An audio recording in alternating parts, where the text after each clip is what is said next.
genres. Very intriguing. When will you have this book finished? Okay, fair enough. Fair enough. I shouldn't have asked. That's a terrible question to ask a writer. I'm sorry. Susan Briante's most recent book, The Market Wonders, by Ahsahta Press. Ahsahta. We've been discussing how to say it. Like carne, Ahsahta? like carne asada. Like carne asada. Okay. Sort of like that, you know. I make things too difficult. Ahsahta. Ahsahta Press. Was a finalist for the National Poetry Series. The Kenyon Review calls it masterful at every turn. She is also the author of the poetry collections Pioneers in the Study of Motion and Utopia Minus, an Academy of American Poets notable book of 2011, both from Ahsahta Press. Of Utopia Minus, Publishers Weekly declared, the book finds an urgent language for the world in which we live. Briante also writes essays on documentary poetics, as well as on the relationship between place and cultural memory. Some of these can be found in creative nonfiction, Rethinking History, Jacket 2, and The Believer. She is an associate professor of creative writing at the University of Arizona. Let's welcome her up here.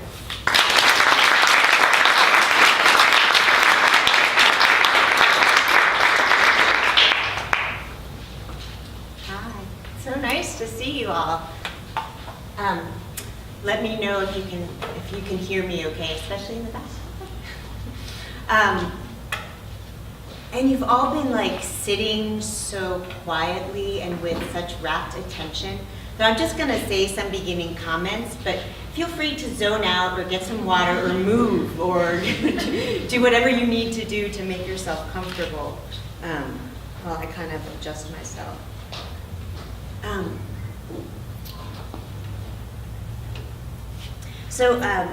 Gosh, thank you, Malvern Books, for organizing this night and for being here.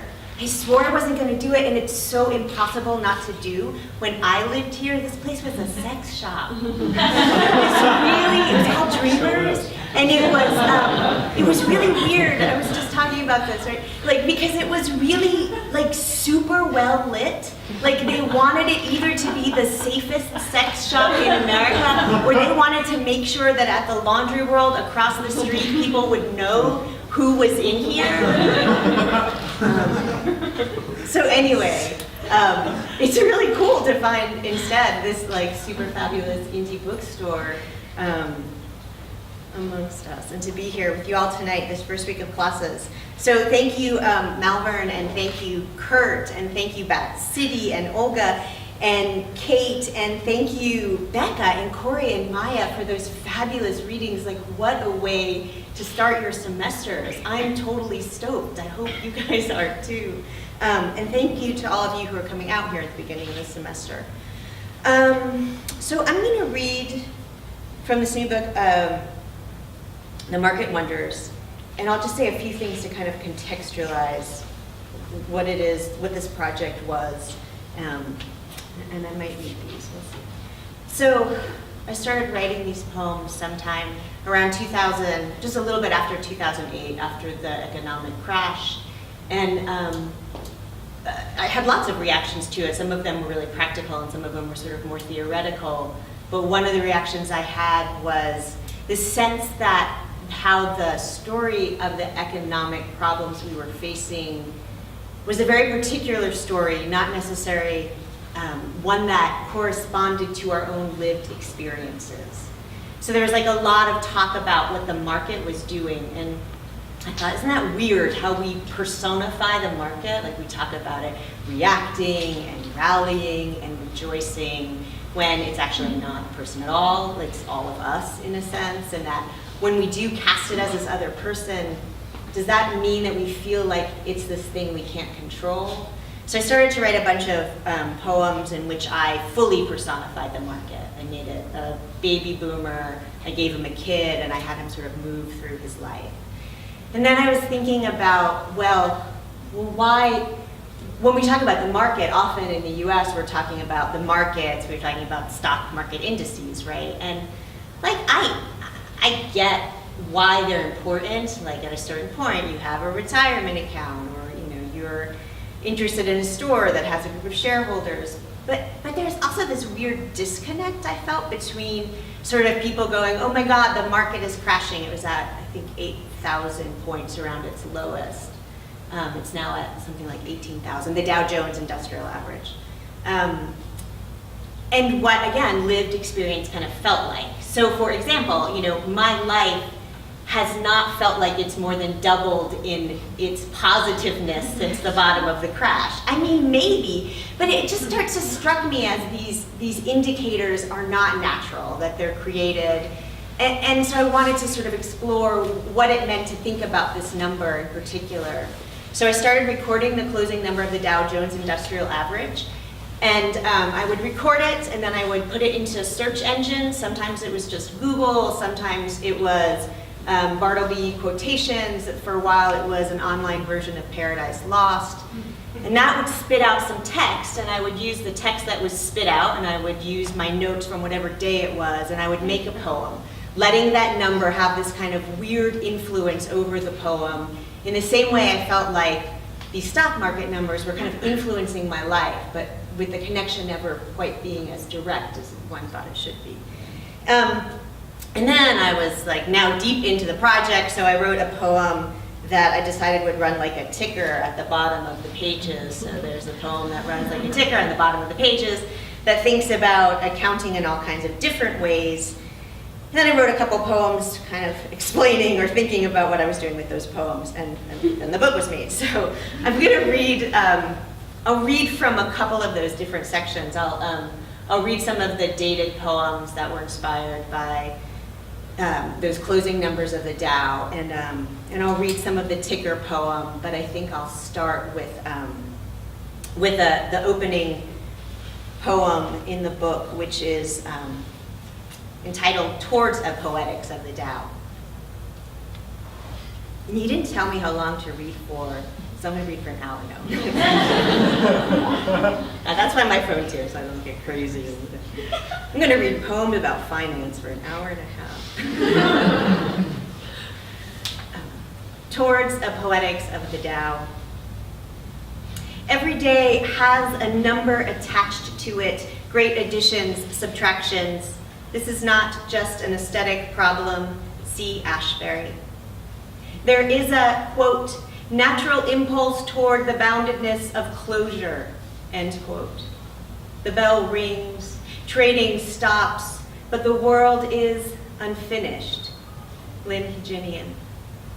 Both the rivers and their banks are moving, the poem remains incomplete, the trading day long over. I do not believe if I follow the Dow, I will find nirvana. But I often check the numbers, sit for meditation. Even when we think we are at the end, there are decimals.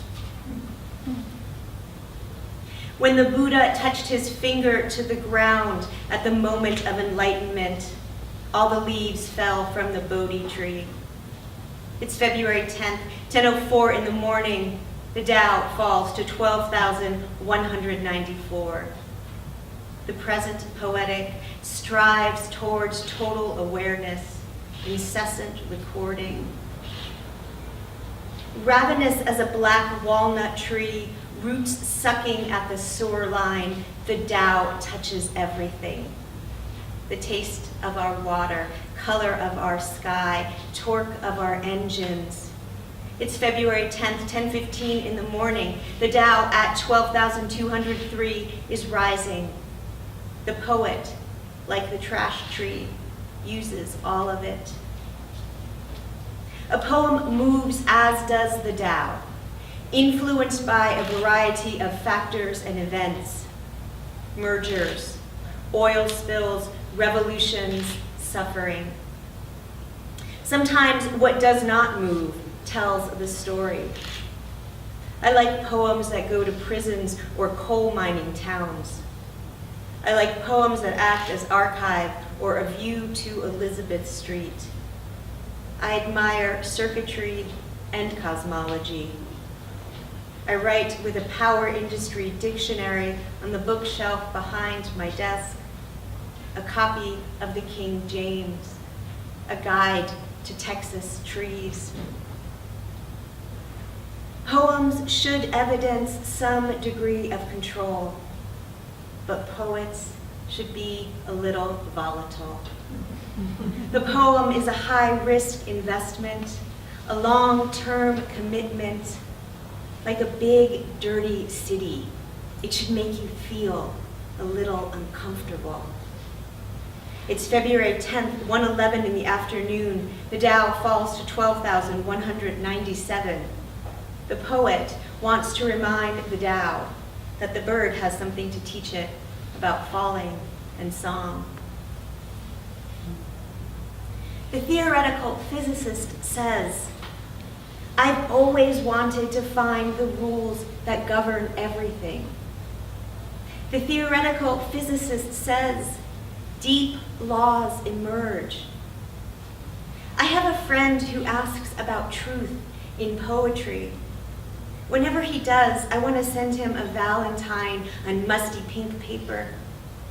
He lives in a mid-century modern house with mid-century modern furniture, carefully culled from vintage stores and eBay. He owns an old mahogany stereo cabinet, jacked up so you can listen to an iPod through it. That's the kind of truth in which I'm interested. Plus the silence, plus the static. Charles Olson writes, "No event is not penetrated in intersection or collision with an eternal event," to which I offer this corollary. No event is not penetrated in intersection or collision with the stock market. I wish more poets would write about money. The New York Stock Exchange began when brokers met under a buttonwood tree in 1792. The year that Blake wrote Song of Liberty, the year Shelley was born. Charles Dow created the Dow Jones Industrial Average, representing the dollar average of 12 stocks from leading American industries, on May 26, 1896, 6 days after the U.S. Supreme Court introduced the separate but equal doctrine. Now, corporations have the same rights as people. Why can't poems? I nominate Robert Duncan's poem beginning with a line from Pindar for president. Frank O'Hara's Having a Coke with You for chairman of the Senate's Foreign Relations Committee. Gwendolyn Brooks's In Montgomery for attorney general, although the House will not approve it. Brenda Hillman explains, quote, "Shelley wants you to visit Congress when he writes a violet in the crucible, and when he notes imagination is enlarged by a sympathy." Bernadette Mayer asks us to show and possess everything we know, because having it all at once is performing a magical service for survival by the use of the mind like memory. Blake reminds us, for everything that lives is holy. And then there's this. When you make the poem, you can hear the swish of dollars washing down the shoreline, second by second. You can hear the stock ticker ticking away. Fareed rests in child's pose on the living room floor. Gianna sleeps in her crib. The Dow closes its eyes. In the park across our street, nothing blooms. Winter grass, the color of a lioness. My warrior, my tree. After the fall of Mubarak, reporters talked to tailors on Cairo streets. They broadcast video of doctors who treated the revolution's wounded. People write congratulatory notes on their lab coat sleeves. We love the look of magic marker on white cloth. But no one tells us how much money we've sent the dictator over the years. How many more receive our checks? There are bigger equations, larger alphabets, scripts from which I wish to unwrite myself. In 1994, the artist Mark Lombardi began working on a series of spindle drawings that graph relationships between business and government elites, tracing paths of financial meltdowns and mergers, shady deals and convenient bedfellows. The poem, as well, can spin webs. The archive is wide. The poem accepts yellow leaves, guide stars, a crop failing, my milk coming in. We need the aerial photograph and microscopic slides, as well as something beyond our personal viewfinders. Not a ball and chain of cause and effect, but a tendency toward pattern, implication, investigations of grief and ecstasy. The artist Mark Lombardi worked in pencil. The poem and the stock market welcome speculation. You're so right.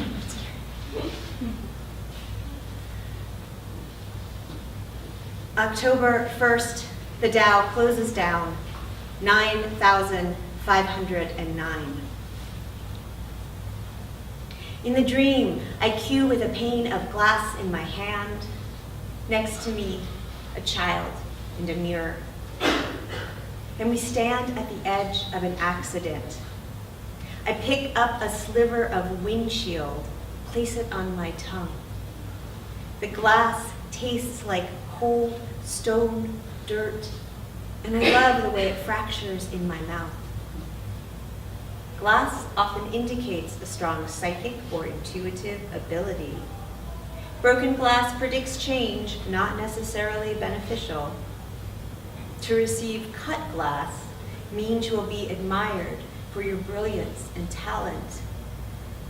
To dream you eat glass signals vulnerability, confusion, frailty. 9 plus 5 plus 0 plus 9 equals 23. 2 plus 3 equals 5. 5 equals freedom, adaptability, unpredictable travel, abuse of the senses. In a Sufi proverb, the bear must deal with 20 obstacles.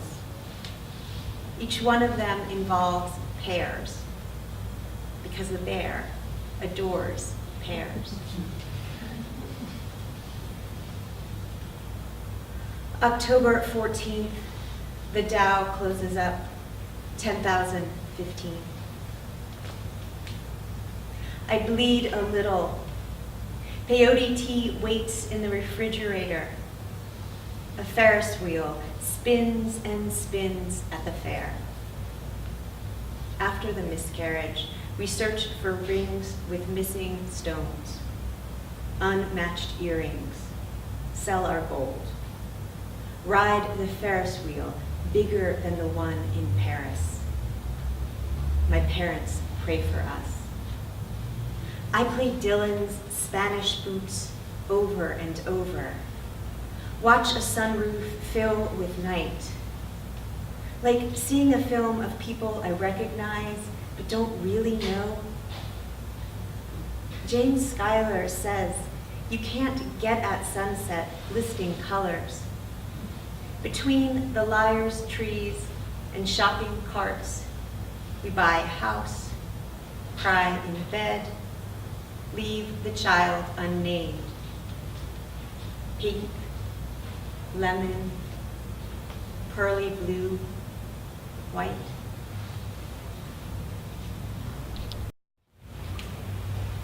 October 15th, the Dow closes up, 10,062.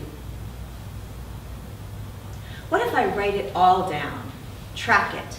If I consult tickers, and windows, measure blood flow, monitor the rise and fall of my account, the tarnish of leaves.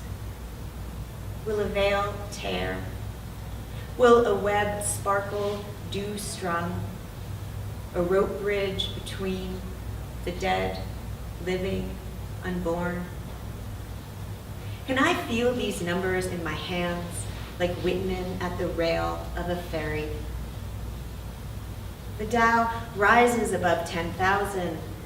My dog scratches his ear. A lamp buzzes on its timer, rains clear, and the cold arrives. The unborn keep their distance. I make a dinner of brown rice, butternut squash, and kale. Something, event, or my 3,000 nerves bristling in the air.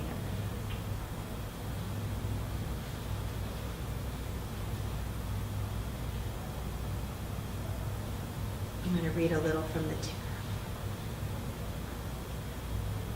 In Revelations, the angel commands John the divine, rise and measure. And thus begins a prophecy, a litany of calculations, 4 and 2 months, 2 witnesses, 203 score days, 2 olive trees, 2 candlesticks, in a singe of data. John, like a physicist, scavenges for God, 3.5 days, 4 and 20 elders, 12 stars. For the prophets, to measure is to signify and separate. We diversify, we financial officer. As in the story of the samurai who falsely accuses his servant, Okiku, of stealing 1 of his 10 Delft plates.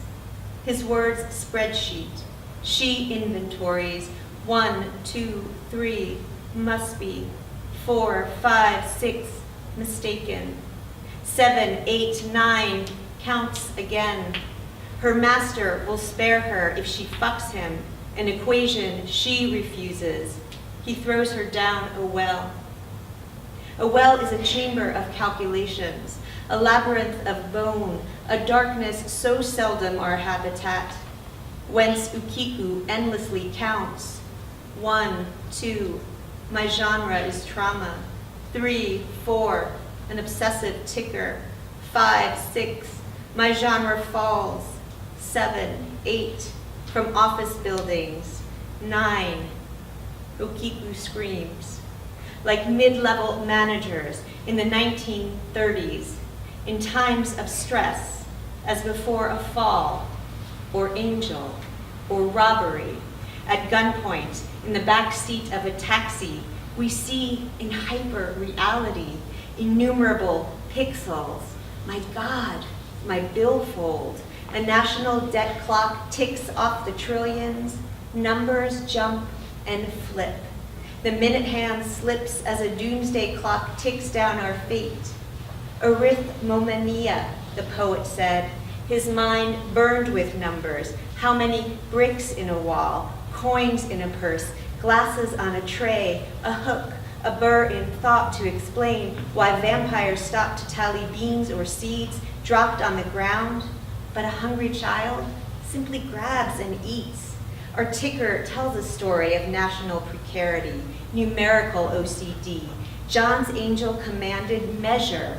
Okiku screams. My gunman barks. Give me your wallet or I'll fucking kill you.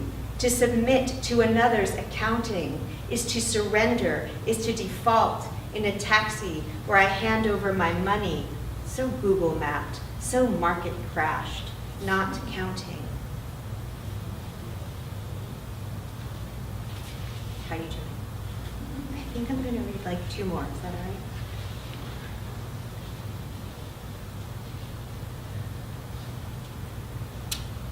This one's called Addendum, and it's sort of meant to be an addendum to that first poetic statement. After my daughter stops nursing, my body continues to make milk. And this spawns tender fantasies or wretched comparisons, as in the last scene from The Grapes of Wrath, when corporate farmers let peaches spoil on a branch, while a young Mother nurses a starving old man after her stillbirth. Things rot. Markets make no exceptions. How many poems should I make this morning? My grandmother was a wet nurse. While the morning doves coo, I'm reading Marx, capitalist, bourgeoisie, proletariat, aristocracy, millocracy, moneyocracy. After the fall of the Soviet Union, the Cuban engineer told me water was shut off for hours each afternoon. Power outages lasted for days. Neighbors gathered at battery-operated radios. Networks knit around scarcity and excess. Who were those other children who nursed where my father did? For weeks after weaning, my breasts stained. I spend the day poem counting. One book gets you a job, two get you tenure. The poem machine turns factory. The mourning doves aren't talking like it's 30 years ago, aren't talking like a family could live on one income. When I was a child, the engineer told me, the revolution was the most beautiful thing, la cosa más bella. Then the engineer went hungry. Some critics claim Steinbeck's dying old man is capitalism, is communism, is our 20th century Pietà. Lack something long enough and a market springs up like a peach tree, straining towards the sun. Even the mourning doves know this. The lesson of the nest is improvisation. Oh my God, the poetry. Okay, I'm going to read one more. If I can find it. Thank you all for your deep attention. So for this is a poem called Meditation, and there's a couple of them in the book. And like meditation sometimes involves, this particular meditation involves a mantra. And I'm going to ask you all to help me in repeating the mantra. This is the audience participation part of it. You thought you survived without it, but you didn't. Okay. So there's 3 mantras that get repeated 3 times during the course of the poem. When it's your turn to repeat them with me, I'll raise my hand, and you'll just say the phrase 3 times, but we'll practice, okay? So we'll practice the first phrase now. So I'll raise my hand, and then we'll all say together 3 times, I am the avant-garde. I am the avant-garde, I am the avant-garde, I am the avant-garde. Okay, and the second one, you guys are naturals, by the way. The second one is DIY. DIY, DIY, DIY. And the last one is I default. I default, I default, I default. Okay, you're ready. In the party store, Pier 1, Target Kohl's parking lot, find a desert willow among the shopping carts. Walk around it, sun-wise, repeating, I am the avant-garde, I am the avant-garde, I am the avant-garde. Repeating, DIY, DIY, DIY. Imagine a chart of median family incomes as big as the parking lot. Use it to determine where to abandon your car. I default, I default, I default. Your mind is a blood blister rising on your thumb, a ladybug. Among these shopping carts, you fortress. Among the plastic bags, you affirm. Lo, the light from the desert trees does not speak in numbers, costs us nothing. Here, as in a butterfly garden, everyone crawls before flight. Thank you.